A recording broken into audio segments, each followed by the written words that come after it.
Hello and welcome to this webinar presented by Compass Go, Mental Health and Wellbeing Training Level 2, Early Identification and Intervention. Thank you very much for taking the time out to be here today and to watch this webinar series. Before we get started, let me tell you a little bit about Compass Go. Compass Go is a mental health support team that works with children, young people, families and education settings across North East Lincolnshire to help promote mental health and provide interventions, support and advice to all different people across the county. Our team is made up of a variety of practitioners from all different backgrounds, so collectively Compass Go has a vast knowledge base and it means we can provide the best intervention possible to the young people in the area. Our work with education staff includes providing advice and support to help them promote mental health and emotional wellbeing within their settings, and also to help upskill them so they can provide some very basic information and interventions to young people so that young people are getting the best support at all times. When supporting young people, we deliver one-to-one interventions, group interventions and workshops and assemblies, depending on what the young person needs at that specific time. If you'd like to find more information about what Compass Go can do and how we can help you, then please do visit the link on the screen. So as a service, we offer 2 levels of training. Level 1, which you should have already done, is designed to empower all education staff to feel more upskilled and more knowledgeable around some very basic mental health awareness and emotional wellbeing concerns. It was designed to help build skills and develop knowledge so that you as education staff feel more confident to deliver interventions and support young people in your care. Therefore, it enables education staff to improve and strengthen the support that young people get from them directly. This training, the level 2, is a bit more of a deep dive into mental health difficulties, and we provide some more key skills from a cognitive behavioural therapy approach. It's been designed for those staff who wish to further enhance their knowledge so that they can improve their daily practice when working with young people and families. It's not just about furthering knowledge, it's about acquiring skills and learning how to assess needs on a very basic level so that you can acquire more evidence-based tools to implement into the work that you do daily. Now, if you have not done so already, we would be very grateful if you could complete the pre-session questionnaire. Now, you only need to do one of these for the entire webinar series. There is a post-session questionnaire as well, which will need to be done at the end of each webinar, but we'll explain more about that once we come to the end of the webinar. The pre-session one helps us to understand your current knowledge and where you're currently at before you complete the webinar series, and we only need you to do one. So if you've already done it, fantastic, we can move on. But if you haven't done so, take some time now just to quickly complete that. It should only take you a couple of minutes. The training series is made up of 5 individual webinars, each one designed in order so that they follow on from each other. However, you are able to dip in and out of them as needed. So if something crops up, feel free to pause the webinar, come back to it at a later date, or if you've only got 10 minutes, try webinar 3. It's a 10-minute webinar in its own right. But we would advise you to try and do them in order as possible so the information flows and so it makes more sense. We've designed a workbook to go alongside this webinar series so that you have something that you can use to further enhance all your knowledge and understanding as we go along. But also it contains key information so that you don't have to worry about taking notes throughout the whole webinar series and miss bits of information as the practitioners talk. We've done the hard work for you.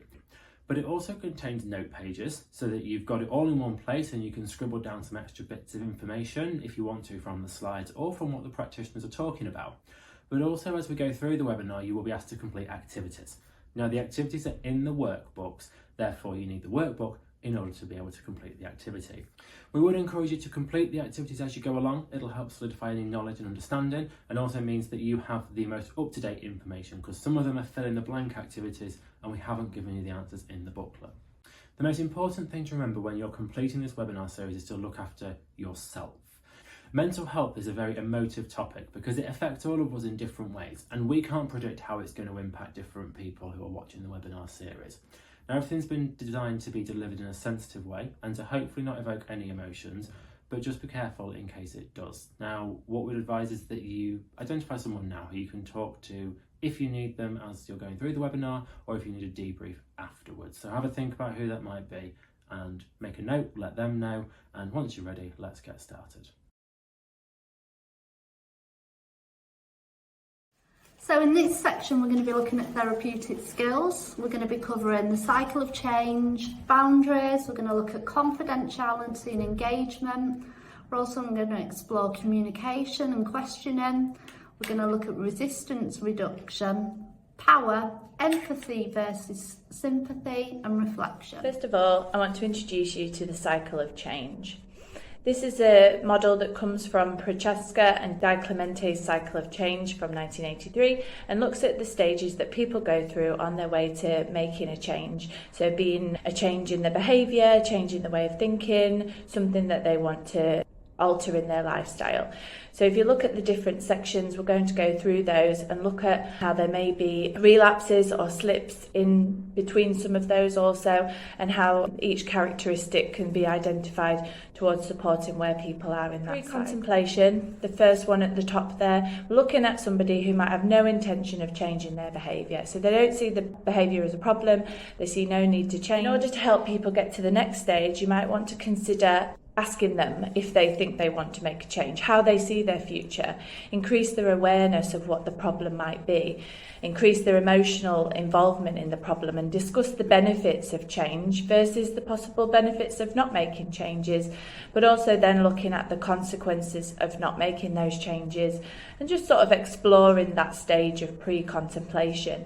If you're finding some sort of barriers there, it's a good place to start. The next part is contemplation, where someone's aware that a problem exists, but there's no commitment to action. Okay, so they might recognise that there is a problem and they do want to change, but they haven't got to that point of being committed. In order to support somebody to move on from that stage and to sort of improve their commitment to want to make change, you could look at the difference that there is between how they are now and how they'd like to be, and looking at trying to instill some hope and confidence in their ability to make those changes. Preparation. Looking at the person's intent on taking action to address the problem. So is the intention there? So they might have decided to change and they might have started to take little steps towards it, starting to test the water, to encourage their commitment to making change, supporting them to develop their own self-efficacy, perhaps trying to motivate them towards that, and generating a plan with them, helping them to set their own goals for action and looking at what those goals might be. Once you've got your goals, and you can start to move towards action, and that is the active modification of behaviour. So in this stage, the person has changed their behaviour, starting to put the plan into action, consciously choosing new behaviours, making new choices. They're enthusiastic, motivated. You can support progress in that stage by making encouraging statements, highlighting achievements, paying genuine compliments, noticing the differences and the steps that they've started to make. Once you've got that commitment and you've got that motivation, that really dynamic sort of action towards change, you can look at the maintenance of the changes. So making a sustained change and the new behaviour replaces the old behaviour. So the person might have been engaged in that new behaviour for some time. You're looking at sort of a few months that they've been actually sustaining that change and they're committed to making the new behaviour the new way of being. You need to do less in this stage as the person is managing the change themselves. So it's sort of that watchful waiting and that support and encouragement being maintained, and that person actually developing their own mastery towards keeping that going, and actually they're noticing the benefits of the change as well. Sometimes we will notice that there will be relapse, so we could fall back into old patterns of behaviour. It's sometimes easily done once people start to feel like things are better now, I don't need to carry on doing those things, and sometimes we can slip back into old habits, old behaviours. The person then might feel upset and disappointed in themselves. Actually, you can play a key part here in actually noticing that and explaining that it shouldn't be, unexpected, that actually these things happen and we often will notice these things. It's quite common, and that you can support with this. So we're not wanting to overreact, not wanting to judge, not wanting to, sort of compound that disappointment in themselves. But we can be supportive and help them to sort of see that the situation is again changeable. They did it before, they've done it again. So, you're looking at coming back a stage, so you might look at where we need to go back to. So do we need to go back to action and look at the behaviour modification that they made? Do we need to go back to preparation? Do we need more goals? relapses happen, slips happen. It is easily done. Everybody can be vulnerable. And we're looking at the stages of change being an upward spiral where we can learn from each relapse and we can look for the signs that things are slipping and what those triggers might be, and look at getting back to that action and maintenance stage and learning from that relapse, whatever might have happened. We can learn from that and carry on in the upward spiral. Boundaries are really important in terms of therapeutic work. So firstly, we have to think about consent, and you should always seek informed consent from the child or young person with any work around their mental health. Any intervention at all needs to be consent-based. The young person has to want to work with you. They have to be agreed. Next thing to consider is self-disclosure. So the focus in therapeutic work, it should always remain on the child or the young person and their need. So part of this is remembering that if you do slip into making any of your own self-disclosures, however beneficial you might feel that is to develop that empathy, that will shift the focus away from the child or young person. So it's really important that that is avoided. Next, we look at expectations. So outlining expectations together from the beginning, that helps build those boundaries and give clarity on what the young person expects to be coming from the intervention. It's really important that they're discussed at the earliest stage and they're in place and clear for both the young person and for yourself. Next, something that's really important to consider is time ends.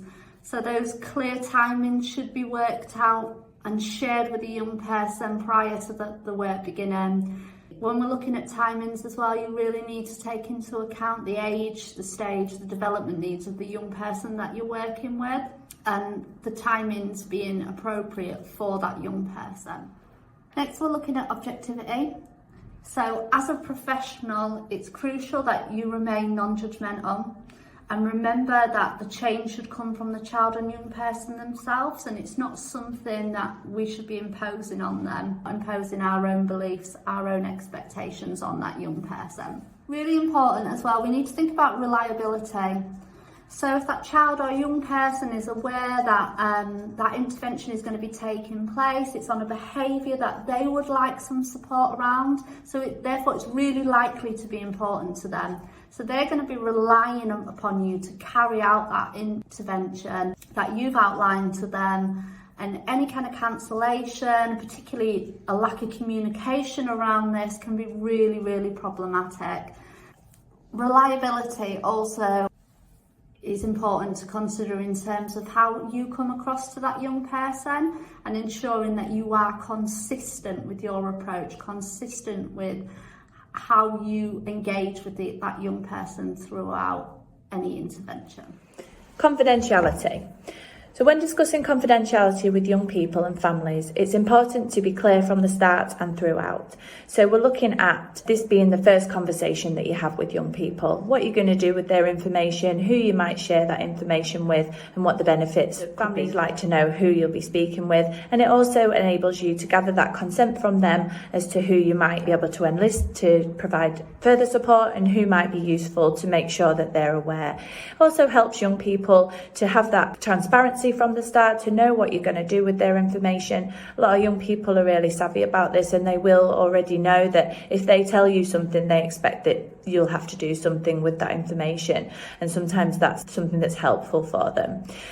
But that said, young people like to have that knowledge that what they do share with you won't be spread around. There are some allowances for privacy, for thoughts and feelings, and how that will be explored during that discussion around confidentiality. You also need to be explaining the exceptions to confidentiality. So where you feel that there may be a risk to that young person or to somebody else, and that you might need to share that information without their consent to do so. So it's making sure that they're aware of that from the start, and that they know that you will explain that and share that with them, and that you'll not go behind the back to tell somebody, and actually you'll explain that to them. What you've told me I'm concerned about, and I'm going to have to share that with this person, as we agreed at the start when we explored confidentiality. So when you're working individually with a young person, you need to ensure you've explored their Gillick competence.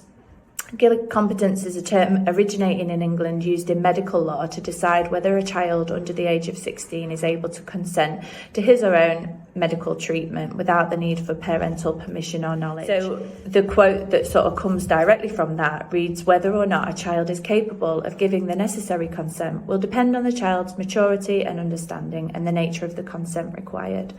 The child must be capable of making a reasonable assessment of the advantages and disadvantages of the treatment proposed, so that consent, if given, can be properly and fairly described as true consent." And that comes from the court case that outlines this level of competence to explore. So if confidentiality needs to then be breached, you can discuss this clearly with them, knowing that they have that competence to have understood what would happen should they give information that needs to be shared and it can't be kept confidential. And these are the reasons why. So if you've had that conversation from the outset, you've got that you can check in with.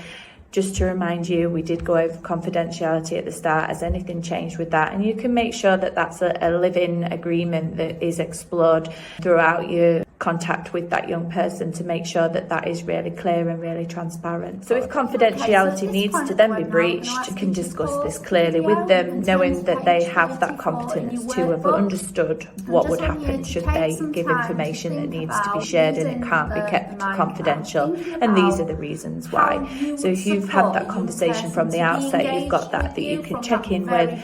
Just to remind you, we did go over confidentiality at the start. Has anything changed with that? And you can make sure that that's a living agreement that is explored throughout your contact with that young person to make sure that that is really clear and really transparent. Let's talk about engagement.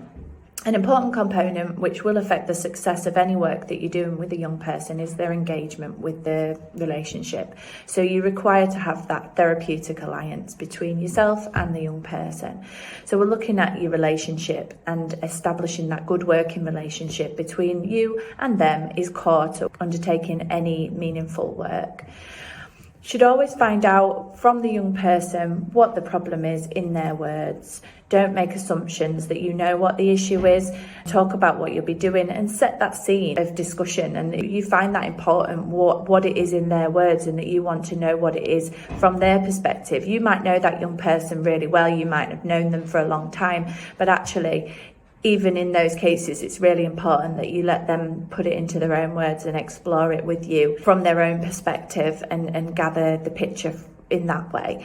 So here's some ideas thinking about building that engagement. So making sure the environment feels safe for the young person. So we're thinking about, is the room appropriate where you're going to be? We don't want people walking past the door, peering in, distractions. It needs to feel safe. You can't start to work on rebuilding trust and confidence and exploring those personal matters in an environment that doesn't feel safe to share those things. Make sure that you discuss their fears around stigma openly from the start. So making sure that they know that you will be open to whatever they've got to say without judgment, making sure that they know that they can trust you to not repel them, that they can share what they need to share and that you want to help them. And making sure that they know that you perhaps have had adequate training, that you understand the issues that sometimes people face, that you're there to support them, and that that's what's going to happen with their information, because trust and confidence is a massive thing with engagement, and not putting themselves at a vulnerable position to that information then be shared with people who they didn't want it to be shared with. Taking steps to ensure that they know that you're taking them seriously. So make sure you've allocated time, that you've allocated that space, that you are there to listen, and that you're really interested to know what's been happening. You know, it can't be that rush chat in a corridor. It needs to be purposeful and, you know, directive to make sure that they know that you are taking it seriously and that you are finding that important. Showing a genuine interest. So again, you know, making sure that you are invested in the conversation, that you ask questions that are relevant and explorative, that the questions aren't sort of too directive, to make sure that you're not putting assumptions onto what they've been saying, that you're not trying to cut them short. You know, we all can tell when somebody's trying to do that to us in a conversation, and young people can tell that too. So just trying to make sure that that genuine interest is expressed, that you're warm and open and engaged with that conversation. And that goes along with using the active listening skills and validation skills.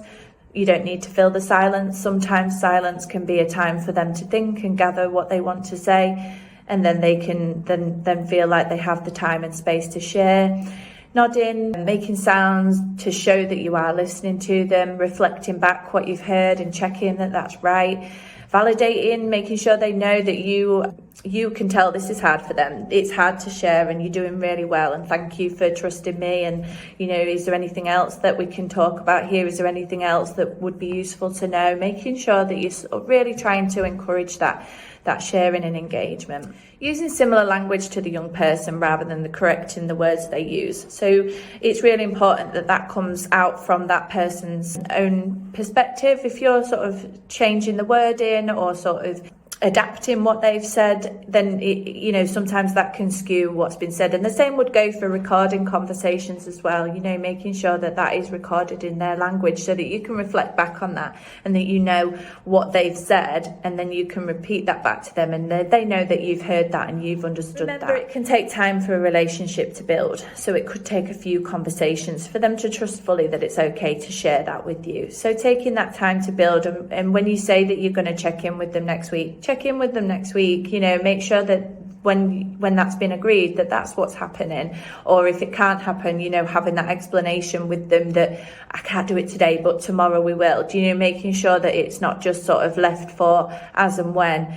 My door's always open. A young person won't often take that offer, so it's needing to make sure that you're seeking them out as well to have that planned discussion when you've agreed that they want to have it. Okay, so a little bit more on communication. Good communication really is vital in a therapeutic relationship, and good communication is predominantly non-verbal. So that includes forms of communication such as eye contact, body language, your facial expression, and the pitch, the pace, and the volume. Silences and pauses are a really powerful tool in interventions. So when you're working with a child or a young person, ensuring that your questions are really simple, but crucially allowing that child the time to think and process and then answer. So when you do ask a child or a young person and they might give you a really short response or no answer at all, you find if you leave a silence, maybe using some non-verbal cues such as a nod or an utterance, you may get more information and more details from that young person. They're more likely to fill that silence. And it can be difficult to sit with silence, but it's an important skill to learn and to practice. So next, the therapeutic smile.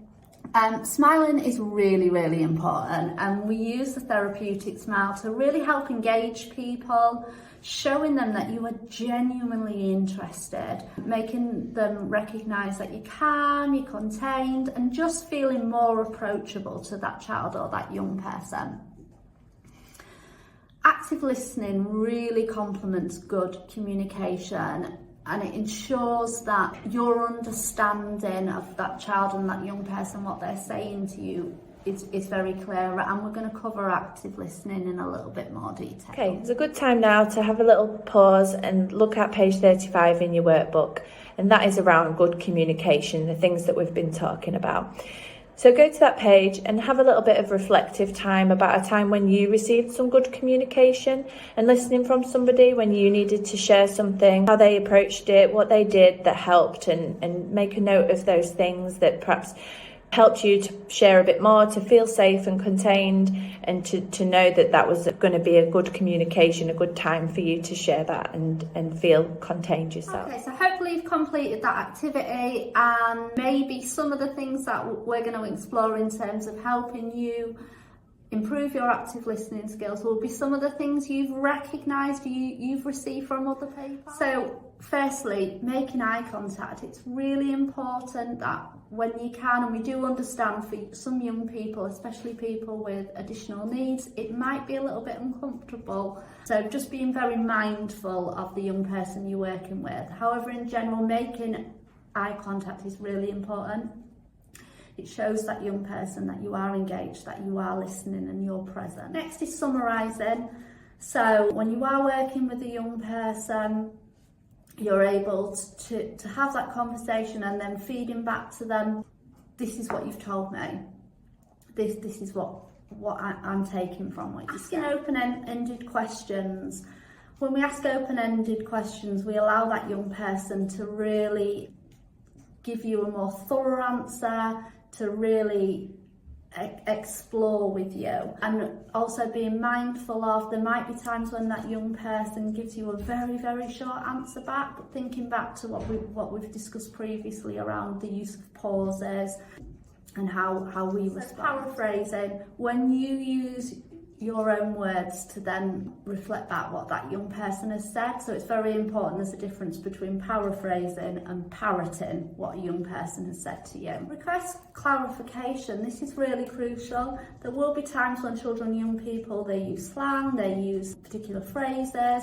When we don't understand, it's really important that we ask them, can you just help me to understand?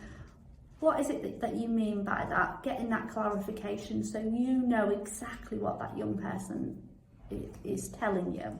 Ask those probing questions, really exploring with the young person what life looks like for them, what they're struggling with, how that makes them feel. It's really important that we feel confident and able to ask those probing questions that will help us understand and therefore support that young person thoroughly.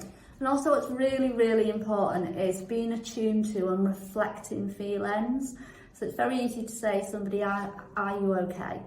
And they might just respond, yeah, I'm fine, or no. But being able to recognise, you look sad, can I help you? So recognising when you do see that somebody is struggling, when you recognise that young person might be having a difficulty, being able to acknowledge, I can see that you look sad, I can see that you look worried. Would you like to talk about it? Validation. When we talk about validation, we're looking at the recognition and acceptance of another person's thoughts, feelings, sensations and behaviours as understandable. So you're expressing and communicating to a person that the emotions they're feeling are valid and that they're accepted. The opposite of this emotional invalidation would be that their feelings aren't valid and aren't accepted, which isn't a very safe place to be. So summarising what a person is saying to you, so I can see that you're disappointed. It sounds like you are because you didn't get the mark that you hoped for. Rather than sort of the opposite of that being, hey, no, you did great, that's a brilliant mark. That invalidates that disappointment that they're feeling. As much as the opposite is encouraging, it's actually also, you can do both with recognising that you are still validating those feelings of disappointment as being real and that young person feels that way. But reading or guessing the young person's emotions and naming them. So sometimes somebody doesn't say that they're disappointed, they don't say those words, but you can read that body language and you can read that room and feel that with them and be empathic with that. I'm guessing you feel sad and disappointed that you couldn't go out as planned. I understand that that's disappointing. So making sure that their feelings are validated in that situation, to understand that whilst you're not going to change the outcome, actually it's valid to have those emotions. So then normalising emotional reactions. So of course you're angry. Anybody would feel angry if they felt attacked or wronged in that way. And again, you're not saying that you agree with the behaviours or that the feeling is warranted to the situation. Sometimes it might be disproportionate. But what you are doing is validating the way they feel. Of course you're angry, I understand that. But what we can't do is X, Y, Z, but you're still validating what they've felt and how they feel, rather than negating that or rejecting it. Okay, so questions are a really great resource, is a really great tool for gaining that further understanding so that you're able to help that young person, provide you with that additional information that you need. So as we've previously said, open questions can really help explore thoughts and feelings. So the 5W questions alongside the how question are really good tools for you to be able to gather this information. So who, where, why, when, and what alongside how. Okay, the type of questioning that you use is really important as well. So we're looking at mainly open questions if possible. Questions that are going to explore their thoughts and feelings, that are going to gather more information and enable them to put it into their words. So asking, do you feel sad?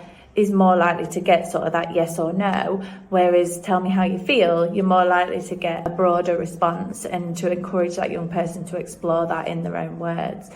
So then following on from there, the different types of questions that you can use to elicit more information, clarification questions. So what do you mean by that? You said that you felt this way. Tell me when you felt that way. Tell me when that first happened. Tell me a bit more about that. What do you think is the main issue? And why did you say that? And, you know, sort of putting a little bit more exploration into that. Give me an example. Could you tell me that in a different way? You know, explain that to me. Help me to understand what you mean by that. So those clarification questions are really going to give that chance to dig down and get more meat on the bones of what they're sharing with you. Assumption questions. So we're looking at what is being assumed by what they've said. So what are you assuming by that? What do you think's happening here? You seem to be assuming...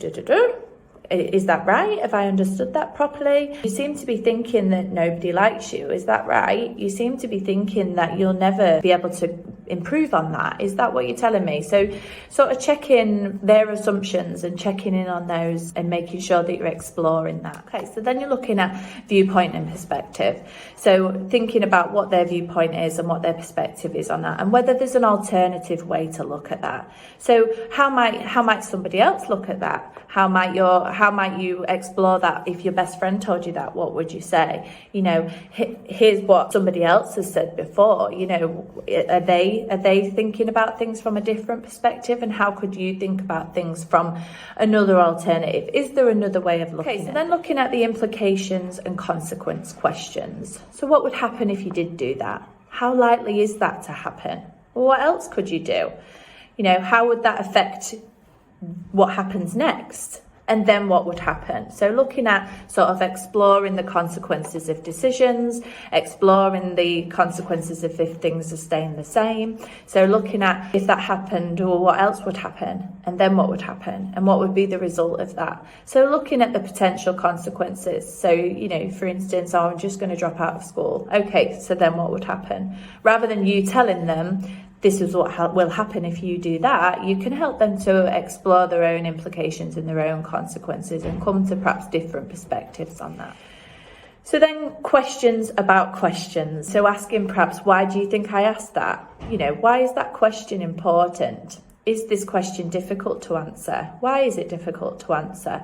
And those questions can then lead to other important issues as well. Why do you think that? Or what do you think about that? So asking further questions. Sometimes young people will want you to tell them the answers, and sometimes it can be really easy to try to do that. But actually helping them to explore the solutions for themselves with these kind of questions can be really powerful to making those changes for them.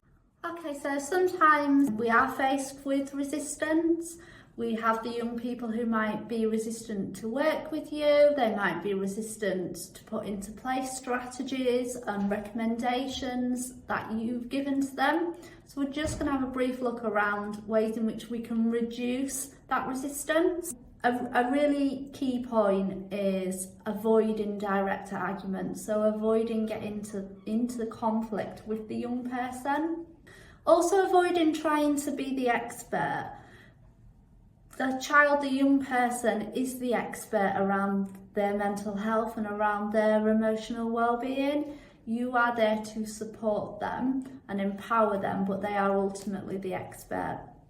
Respect their resistance and listen. Find out what it is they are resistant about. Is it that they don't really understand what they've been asked to do? Is it that they don't agree with the support that's been put in place to them? Really acknowledge that you've recognised that they're resistant and trying to find out how you can support them to feel able to engage. Expressing empathy, always important, and really reflect and reframe the information that you've got to give to that young person if it would be less likely to provoke that resistance. The power activity in your workbook on page 37. So thinking about where power sits in a therapeutic relationship. So thinking about you as the intervention provider versus the young person that you're working with. You might be the teacher, you might be, in terms of the power imbalance, thinking about how that might impact the therapeutic relationship, and use some of your own experiences to help, whether you've got your own experiences of therapy, whether you've had to seek support from a boss, whether the relationship has impacted that, and just sort of thinking where that's sat with that dialogue and how that's impacted what's come out of that. In terms of power, it's important to remember that there will ultimately be that power differentiation within a therapeutic relationship, and it's really important to remember that your role within this is a professional one. So for example, we would go to the GP if we had an issue because we believe that they are the expert and they can help us. Within that therapeutic relationship, a child, young person really needs to feel listened to. So that might be really quite different to that typical teacher-student relationship. So in the typical relationship, the role of the teacher is to provide that and tell that young person information. However, within a therapeutic relationship, the aim is to explore the information together. So the power for change always lies with that child and young person. Ultimately, it's really important to remember that you can provide that child, that young person with that knowledge, you can give them those skills, but the power to make that change lies within them. And maintaining that balance can be really hard, but we relate back to it in terms of the boundaries.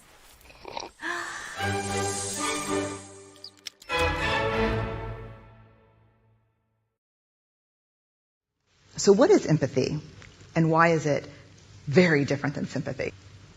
Empathy fuels connection. Sympathy drives disconnection. Empathy, it's very interesting. Teresa Wiseman is a nursing scholar who studied professions, very diverse professions where empathy is relevant, and came up with 4 qualities of empathy. Perspective taking, the ability to take the perspective of another person or recognize their perspective as their truth. Staying out of judgment, not easy when you enjoy it as much as most of us do. Recognizing emotion in other people and then communicating that. Empathy is feeling with people. And to me, I always think of empathy as this kind of sacred space when someone's kind of in a deep hole and they shout out from the bottom and they say, "I'm stuck, it's dark, I'm overwhelmed."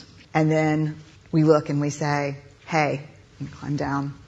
I know what it's like down here, and you're not alone." Sympathy is, "Ooh, it's bad, no, you want a sandwich?"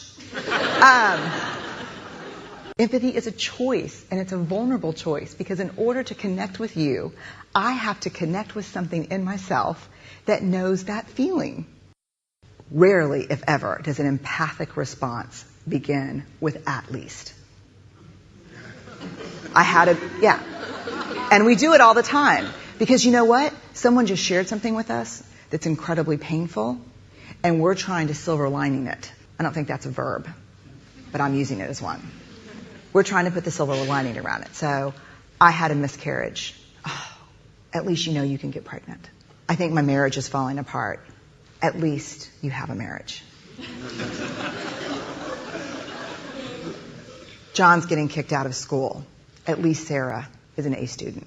But one of the things we do sometimes in the face of very difficult conversations is we try to make things better. If I share something with you that's very difficult, I'd rather you say, "I don't even know what to say right now. I'm just so glad you told me." Because the truth is, rarely can a response make something better. What makes something better is connection.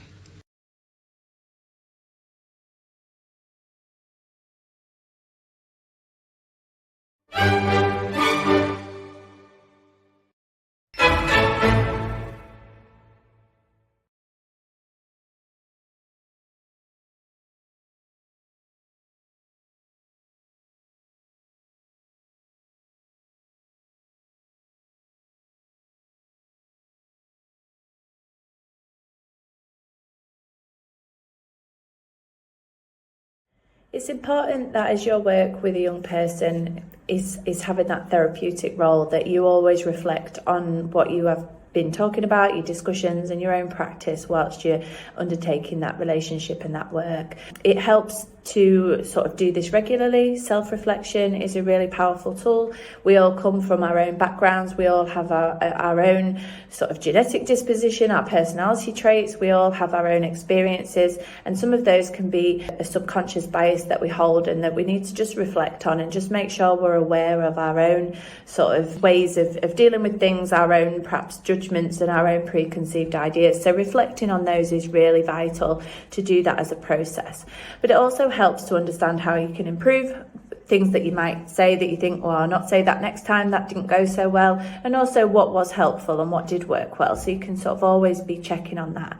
Another thing that we want you to sort of be aware of is whether there's any transference taking place within the session. So we're looking at where somebody that you're working with might redirect their feelings for another person onto an entirely different person. So if we think about it in terms of a child, you know, if they have been raised with quite strict authoritarian family, quite punitive, that they might already have those preconceived ideas about you as that power imbalance is in place, and sort of being aware of that, where they might have put their thoughts or expectations onto therapist or in another way where they might actually see you as a saviour, see you as somebody that they become reliant on. So just looking for that sort of transference of emotions and that sort of transference of relationships as well, and sort of making sure that you can identify that and name it as well. You know, if you sort of notice that might be happening, you can explore that with your questions. You can explore what's been said. You know, you've said something there that's made me wonder, could you explain a bit more about that? And sort of gathering that information and just identifying it early on, you know, making it clear the expectations of that relationship and making it clear what those boundaries are as well is really important for keeping yourself safe and making sure that perhaps you're not also becoming subject to your own emotional transference. You know, perhaps this young person might remind you of somebody that you know, might remind you of your own child, you know, and just being aware that transference can flow both ways, and just being really conscious of that. And sometimes you might need to reflect on that or seek further supervision on that for yourself as well. So as we come to the end of this section in the webinar, we'd like you to again pause the webinar and take some time to complete the activities on pages 39 and 40 in your workbook. So thinking about everything that we've covered so far, what we've discussed, have a little bit of an audit on yourself in terms of which of those skills are you currently using, how frequently are you using them, and what ways could you develop to use them more or to actually introduce within your work with children and young people.